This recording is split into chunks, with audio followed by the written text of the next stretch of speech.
মক্কার মসজিদুল হারামের ইমাম শেখ আব্দুর রহমান আস-সুদাইস হাফিজাহুল্লাহ, তার কাছে সৌদি আরবের কিছু যুবকরা এসেছিলেন। এসে বললেন, শেখ, প্রতি বছর রমজান আসলেই আমরা অনেক প্ল্যান প্রোগ্রাম করি, অনেক কোরআন খতম দিব, অনেক নেকামল করব, দোয়া রোনাজারি করব, দান সাদাকা করব। দুর্ভাগ্যজনকভাবে সেটা আমাদের আর রমজান মাসে করা হয় না। আফসোস করতে করতে রমজান মাস পার হয়ে যায়। আপনি আমাদেরকে পরামর্শ দিন, কেন আমাদের প্রতি বছর জীবনে রমজান আসে অথচ সেটা সঠিক ব্যবহার করতে পারি না। তখন শেখ সুদাইস তাদেরকে বলেছিলেন, রমাদান মাসে ইবাদত বন্দেগী করতে পারা এটা আল্লাহর নেয়ামত, এটা আল্লাহর অনুগ্রহ, এটা আল্লাহর রহমত। যে রমজান পেয়েও ইবাদত করতে পারলো না সে তো হতভাগা, কপাল পোড়া। এই হতভাগ্যের কাতারে সাধারণত সেই মানুষগুলোই পড়ে যারা আল্লাহর রহমতের উপযুক্ত না।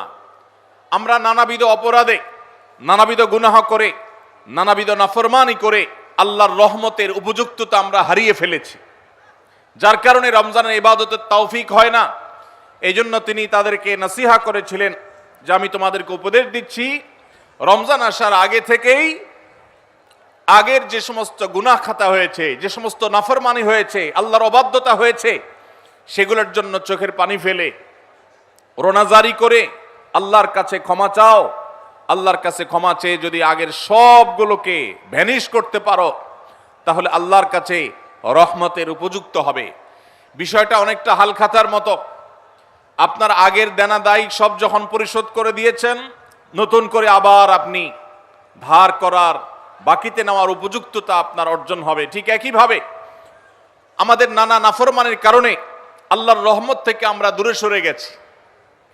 লানত অর্থাৎ রহমত থেকে দূরে সরে যাওয়া, এটার উপযুক্ত হয়ে গেছি অনেকেই।